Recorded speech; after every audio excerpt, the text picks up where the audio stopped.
Hola a todos, yo soy la psicóloga Citlali Galván y les doy su bienvenida a este primer video de nuestra página psicoemocional. Espero que les guste. El tema que vamos a tratar el día de hoy es un tema que a mí se me hace muy importante, a mí me agrada bastante y espero que la información que esta tarde les voy a compartir les sea de utilidad. Recuerden, si gustan apoyarme y seguir la página, ya sea en TikTok, en Facebook o precisamente por aquí en YouTube, ¿sí?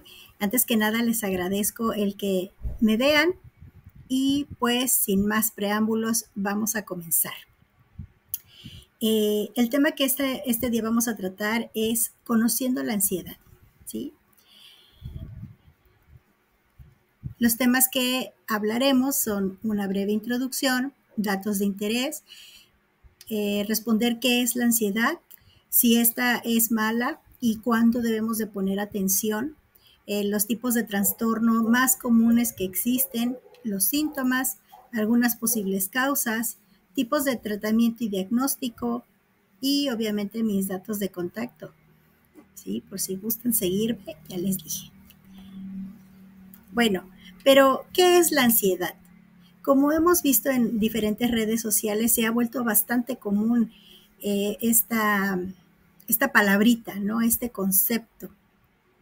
Algunas personas pueden llegar a describirlo como sentir miedo o sentirse todo el tiempo preocupados, y esta serie de preocupaciones y miedos que tienen los llevan a manifestar una serie de malestares físicos, ¿sí? Tanto mentales como emocionales, que si permitimos que estos se sigan creciendo y no los detectamos a tiempo y de manera oportuna, pues obviamente van a llegar a afectar nuestra vida familiar, personal y laboral, ¿sí? ¿Cuántas veces no hemos visto que hay personas que llegan cansados todo el tiempo a su trabajo o que llegan desganados? Y cómo no, si la verdad este tipo de pensamientos que agobian desgastan mucha energía en las personas.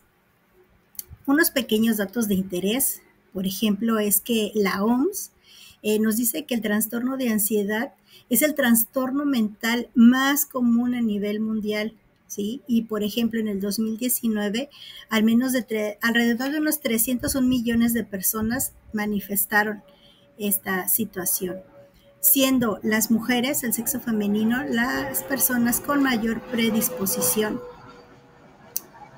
en comparación con el sexo masculino, con los varones. Los síntomas, estos se pueden empezar a manifestar desde la infancia o adolescencia. Hoy en día escuchamos que muchos niños tienen ansiedad, ¿no? Y adolescentes también, cosa que en el pasado a lo mejor antes no se prestaba tanta atención, pero el día de hoy se ha verificado y se ha observado que desde la niñez se puede manifestar la ansiedad. Actualmente, a pesar de que existen trastornos eficaces para este tipo de trastornos, pues no todos son debidamente diagnosticados, referenciados y tratados, ¿sí? Nada más entre una de cada 4 personas recibe el tratamiento adecuado para la ansiedad de acuerdo a la OMS. Pero bueno, ¿qué es la ansiedad? La ansiedad son una serie de procesos o es un proceso psicológico y fisiológico, ¿sí? ¿Qué es esto? Fisiológico se refiere a cómo se siente en el cuerpo, en un proceso que pasa en nuestro cuerpo, ¿sale? Y psicológico, pues va todo acá lo del pensamiento. Como a veces tenemos una serie de pensamientos constantes, rumiantes, que les estamos dando mucha vuelta y nos generan malestar. Pues en psicología se le dice el malestar psíquico, ¿no? Un malestar mental, pero nosotros lo sentimos que son todo el tiempo estar pensando, que nuestra mente no para. Y eso, pues, causa un agotamiento, que el agotamiento se llega a ver a nivel fisiológico, o sea, a nivel del cuerpo, de lo físico, ¿sí? Cuando una persona percibe algún tipo de peligro, el cual puede ser real o no, porque muchas veces hay peligros que solamente están en nuestra mente debido a estos pensamientos, que estamos ahí como las vaquitas rumiando, y que en realidad nunca llegan a pasar, pero para nosotros son tan reales que los damos por hecho y solamente estamos esperando el momento para reaccionar, ¿no? Eh, Esto lleva a que como persona nos encontremos predispuestos a reaccionar rápido a la menor señal, ¿sale? Llevando a nuestro sistema nervioso, a nuestra fisiología, a permanecer en un constante estado de alerta y de que en algún momento me tengo que activar y en algún momento tengo que reaccionar. Entonces, esta alta activación nos vuelve más sensibles a una serie de estímulos imprevistos, ¿no? Entonces todo el tiempo estamos así, o sea, como los gatitos erizados, así estamos la mayor parte del tiempo. Pero bueno, a todo esto, ¿la ansiedad es mala? No, la ansiedad nos han hecho creer que es malísima, que nunca debemos de sentirla, que es algo que no debe de pasarnos y que si nos está pasando, o sea, es que no puedes con una poca de presión y no es así. Lo que pasa es que la ansiedad en sí, su función es, nos ayuda a adaptarnos, ¿sí? Por ejemplo, mediante el proceso de la ansiedad, ¿cuántos no hemos sentido cuando niños o cuando estudiantes o cuando jóvenes sentir ese nerviosismo, ¿no? Cuando a lo mejor voy a presentar un examen, cuando a lo mejor me toca hablar en público, cuando tengo que salir a una entrevista de trabajo, o sea, sentimos muchas veces ese huequito en el estómago o ese nerviosismo y esa ansiedad es buena, es una ansiedad adaptativa, ¿no? Igual también cuando tenemos miedo a fracasar, también se puede manifestar. Pero entonces, ¿en qué momento debo de ponerle atención? ¿En qué momento sé que esa ansiedad ya no está trabajando a mi favor, sino que ya me está empezando a generar daños y conflictos a nivel de pensamiento y a nivel físico? ¿Sí?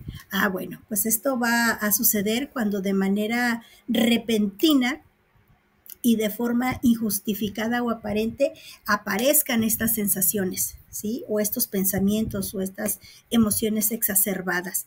Es ahí cuando debo de empezar a poner atención que algo ya no está funcionando a mi favor, sino que por el contrario me está empezando a dañar.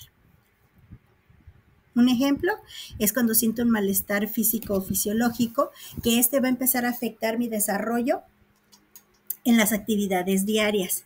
¿Sí? ¿Cuántas veces el sentirnos muy agobiados o mal hace que no tengamos la suficiente energía para que podamos hacer nuestras actividades? Que estemos en el trabajo muy dispersos, que empezamos a cometer errores en nuestro trabajo, que quizás en la casa ya no tenemos el mismo rendimiento, que tendemos a estar más irritables. O sea, si somos amas de casa y tenemos que estar cuidando pues a nuestros hijos, quien tenga la oportunidad, ¿verdad?, de estar en casa, cuidar a nuestros hijos, cuidar las actividades del hogar, o sea, todas estas situaciones que de repente ya no nos agradan, ¿no? Estamos irritables o ¿qué pasa? Imagínense todavía, tener que dividirnos el día de hoy es muy común que las mujeres y los hombres salgamos a desarrollarnos a nivel profesional, ¿sí? Porque hay que generar el suficiente ingreso para llevar a nuestra casa. Entonces, todas estas ansiedades, todas estas preocupaciones las tenemos que repartir entre la casa, el trabajo, nuestra vida y todo lo que conlleva, ¿no? Entonces nos empieza a afectar a realizar nuestras actividades diarias porque nos cuesta más concentrarnos. También cuando las preocupaciones y síntomas se presenten la mayoría del día, o sea, durante todo el día están presentes y tienen por lo menos una duración de 6 meses. Si nosotros notamos que llevamos casi 6 meses con estos pensamientos que están todo el tiempo, con este miedo, con estos síntomas físicos, entonces es momento de ir con el médico para que nos ayude, nos dé un diagnóstico y nos haga la debida canalización. Muchas veces quizás el médico tratante haga un procedimiento o una atención con fármacos para ayudarnos a disminuir, pero aquí es donde también me gustaría recalcar la importancia de las personas como nosotros, los psicólogos, de que es necesario llevar un acompañamiento para ayudarnos a nosotros, a la persona, a poder identificar qué es lo que nos está generando esta sintomatología, esta sensación de querer salir huyendo, esta sensación de que no me siento bien, o sea, todo lo que hablamos ya, ¿no? O sea, todas estas afecciones físicas o psicológicas que se empiezan a presentar. Entonces, el psicólogo nos va a ayudar con técnicas o herramientas para empezar a identificar cuál es la conducta, cuál es la situación, cuál es el pensamiento que nos está, ¡pum!, disparando la sensación de ansiedad, ¿sales? Entonces, yo recomendaría que de la mano del tratamiento farmacológico que se le pudiera dar a una persona, también busquen la asesoría o la terapia psicológica, ¿sale? Con una persona preparada y debidamente calificada. Ahora, ¿cuáles son los tipos de ansiedad más comunes? Bueno, el más común es el trastorno de ansiedad generalizado, también conocido como TAG. Este se caracteriza por tener lo que ya les venía yo comentando, una preocupación persistente, ¿ok? Que es excesiva debido a las actividades cotidianas o eventos cotidianos, ¿sí? O sea, es la más común, es la que más se presenta. Pero existen otras, por ejemplo, el trastorno de angustia. ¿Qué sentimos, no? Bueno, en el trastorno de angustia puede existir precisamente una crisis de angustia y miedo y que éstas se sigan produciendo, o sea, que no las podamos detener, que no identifiquemos qué es lo que me está llevando a sentir esta angustia, que me está empezando a incapacitar, que me está afectando tanto que no puedo desarrollarme. Dentro de los mismos trastornos de ansiedad, también tenemos el trastorno de ansiedad social. ¿Cuál es? Bueno, son los niveles elevados de miedo y de preocupación por situaciones sociales en las que nos podamos sentir humillados, avergonzados o rechazados. Entonces, ¿qué preferimos? Mejor mantenernos lejos de la gente, entre menos gente tratemos es mejor, pero pues debemos de saber que a final de cuentas ya nos afecta, o sea, porque el ser humano es un ser que necesita sociabilizar, necesita interactuar con otras personas. Entonces ya cuando nos lleva a un aislamiento por completo, pues creo que es necesario empezar a buscar atención especializada que nos enseñe, que nos oriente, que nos muestre cómo podemos bajar este nivel de ansiedad y podamos volver a interactuar con los demás. También existe lo que es el trastorno de ansiedad por separación. ¿Esto qué es? Es un miedo o una preocupación excesiva cuando nos tenemos que alejar o separar de personas con las que tenemos un estrecho vínculo emocional, ¿sí? Entonces, cuando yo me descubro que, por ejemplo, soy una hija o un hijo, ¿no? O sea, si me doy cuenta que me tengo que quedar unas horitas más solo en casa y mi mamá no llega, o sea, yo empiezo a sentir, ¿y dónde está mi mamá? ¿Y a qué horas llega mi mamá? ¿Y por qué no ha llegado mi mamá? ¿O por qué se va mi mamá y no me lleva? O sea, no. Aunque no lo crean, en los animalitos también existe esta situación. O sea, llegan a ser tan dependientes de nosotros, de su cuidador, que cuando nosotros nos vamos a trabajar y no les dejamos, por ejemplo, algo en que se entretengan, algún juguete o espacios adecuados para ellos, los animalitos también tienden a tener este trastorno de ansiedad por separación. Entonces, imagínense, si un animalito lo tiene, obviamente el humano también lo presenta. Y por último, pues dentro de los más comunes también se encuentra la agorafobia. ¿Qué es la agorafobia? Bueno, pues es este miedo y preocupación excesivas de evitar situaciones que nos lleven a entrar en pánico o a sentirnos atrapados, indefensos o avergonzados, o estar en lugares abiertos, ¿no? O sea, donde hay mucha gente, donde tenga yo que interactuar con muchas personas. Eso a mí me genera esta ansiedad, este nerviosismo, estas ganas de querer salir huyendo, ¿no? O sea, y no poderlo controlar, porque hay tanta gente alrededor que yo me empiezo a desesperar, ¿no? O a sentirme muy angustiado. Como le decía, existen una serie de síntomas tanto físicos, cognitivos o conductuales. Los más comunes en los físicos que se pueden presentar son taquicardias, que es que tu corazoncito late muy rápido, muy rápido. Una sensación de que te oprimen tu pecho, de que te hace falta el aire, ¿sí?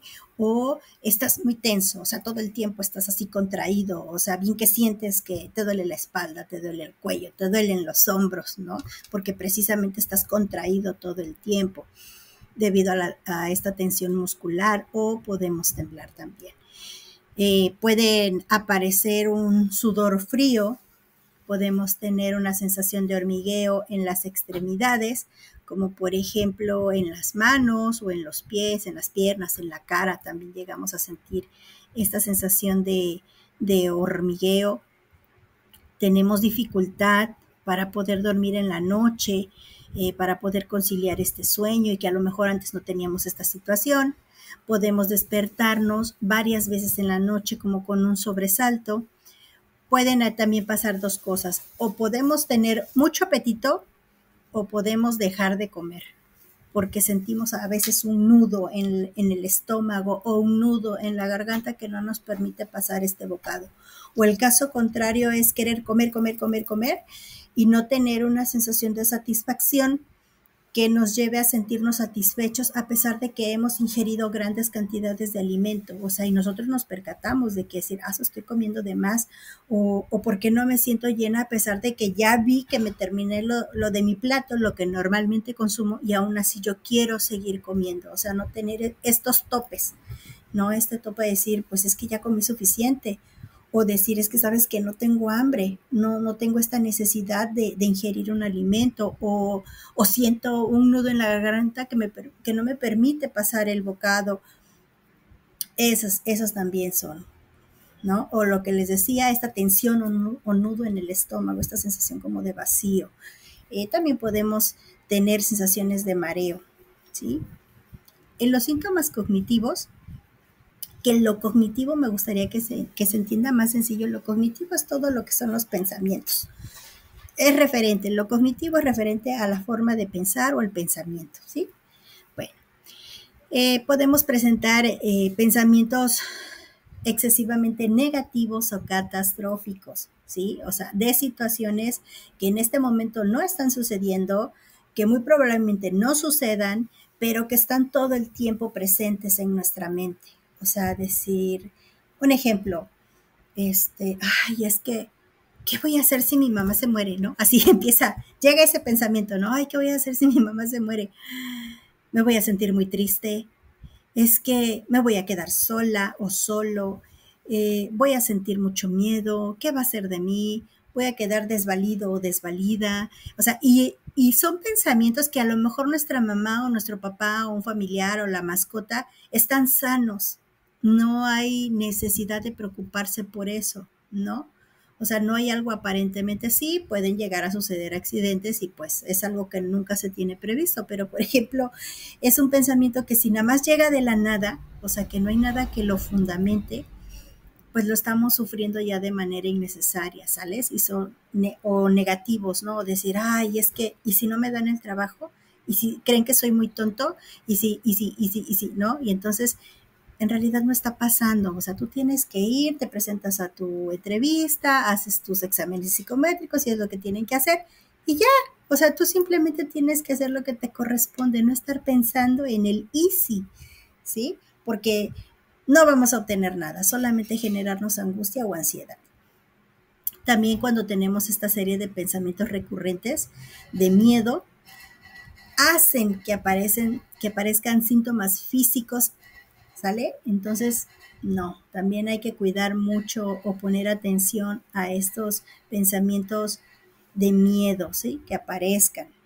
Eh, Pensamientos de anticipación al futuro, o sea, tenemos miedo a lo que va a venir, tenemos miedo o incertidumbre por no saber cómo van a suceder las cosas, pero la realidad es que no tenemos una bolita de cristal donde podamos ver el futuro y decir, pues las cosas van a pasar así, así y así, o sea, jamás. Solamente nos toca confiar, es lo que les decía hace rato, venir a hacer las cosas y dejar que la misma situación tome su curso. O sea, ya conforme veamos los resultados, por ejemplo, de aquí les pone yo el ejemplo del trabajar, ¿sí? Disculpen, tengo aquí una serie de peludos hijos. de mis gatitas. Bueno, continuemos. Eh,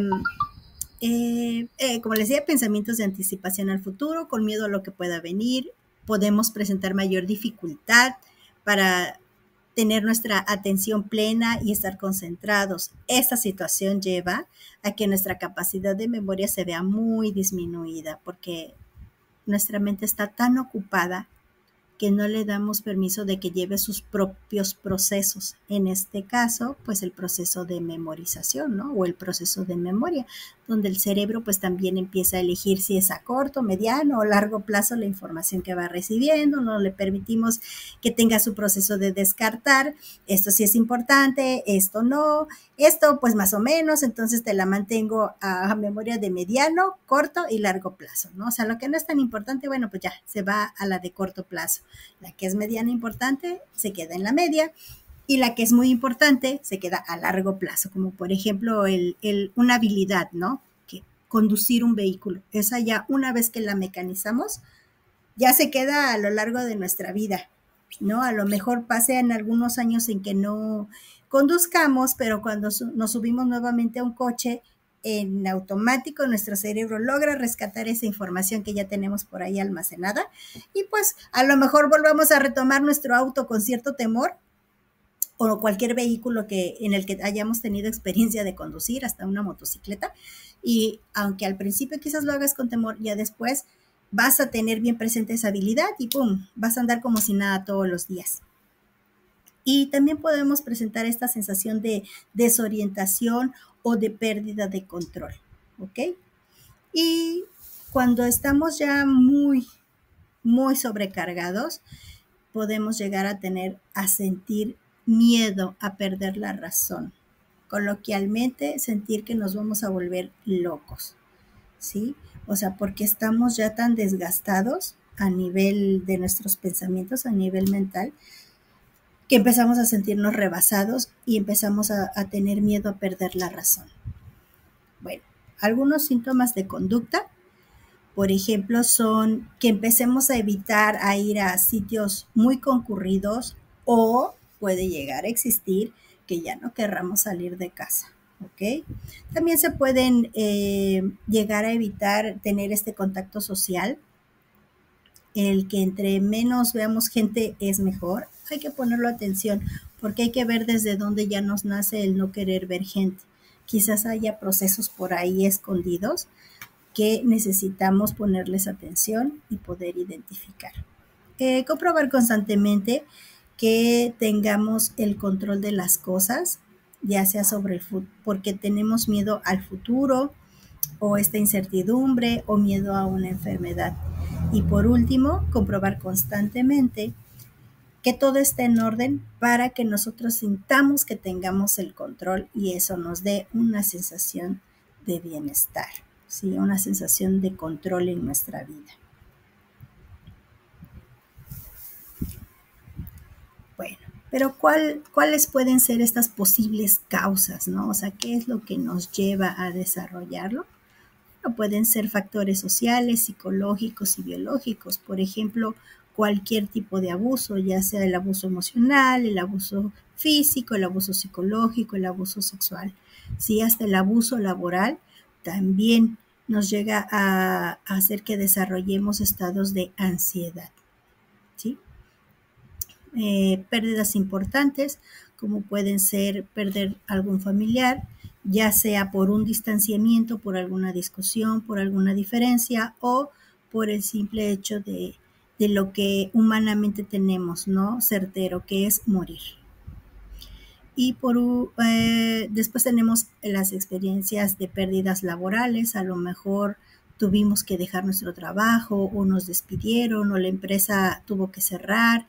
Entonces, esa también es una pérdida importante y obviamente la pérdida de la salud, que puede ser desde una enfermedad, un accidente, una situación que se encadenó aparentemente de la noche a la mañana, eso también, así como diferentes experiencias adversas que la vida nos va poniendo por delante y que pues ni modo, ¿no? A veces, aunque no quisiéramos atravesar por ellas, pues una vez que estamos, es imposible. Entonces tenemos que aprender a salir adelante de esa situación que me está incomodando y generando una situación de ansiedad. Por último, el diagnóstico y el tratamiento, bueno, como les decía, va a depender de la gravedad que manifieste una persona y se recomienda un trabajo de tipo multidisciplinario. ¿Sí? Este puede ser entre el área médica correspondiente, que puede ser a lo mejor desde nuestro médico familiar, o ya nos canalicen directamente con el área de psiquiatría, y tiene que ir de la mano de la asesoría o terapia psicológica. ¿Para qué? ¿Qué es lo que se busca? Bueno, por medio de este trabajo en equipo se busca disminuir el malestar físico que puede acompañar a la ansiedad. Se pueden aprender a hacer frente a las situaciones o eventos, personas o lugares que están disparando, ¿no? O provocando, mejor dicho, la ansiedad. ¿Sí? Bueno, pues esta información es como un breve resumen. Obvio, existe mucha más situaciones o cosas que puede haber atrás de la ansiedad, pero creo que como para tener conocimientos generales es un buen resumen. Recuerden que obviamente ya una vez que te acercas con tu psicólogo de confianza, pues te va a hacer una entrevista. Por medio de la entrevista, él va a obtener una información importante para que pueda detectar, obviamente, si tu ansiedad se encuentra él la va a poder clasificar por medio de ciertas evaluaciones y con la información que recabó en la entrevista. Previamente, él va a poder saber qué batería psicológica o de qué otros instrumentos apoyarse para hacerte una evaluación y podamos medir si tu ansiedad es leve, moderada o severa, así como si la ansiedad que se está presentando en la persona puede ser de estado o de rasgo. Pero pues bueno, esa información me gustaría compartírselas en otro video más adelante para que lo abordemos así más a profundidad y pues podamos seguir aprendiendo juntos de este tema tan interesante. Te recuerdo que si necesitas alguna asesoría, me encuentro a tu servicio, puedes contactarme. Los datos de contacto se encuentran aquí. Cuando gustes puedes enviarme un mensaje o por medio de mis redes sociales. Me gustaría que también pudieras seguirme. Y agradezco infinitamente tu tiempo. Recuerda que el tiempo es lo más valioso que tiene cada persona. El tiempo no tiene una medida específica, o sea, no tiene cómo pagarse, porque el tiempo no regresa. Entonces, los minutos que te has dado la oportunidad y me has dado la oportunidad de acompañarte y explicarle un poquito de lo que es la ansiedad, te lo agradezco mucho. Si consideras que esta información le puede interesar o ayudar a alguien más, por favor comparte en tus redes sociales, sígueme en mis páginas y estamos en contacto. Espero verlos en el próximo video. Un abrazo, que estén muy bien y nos vemos. Bye bye.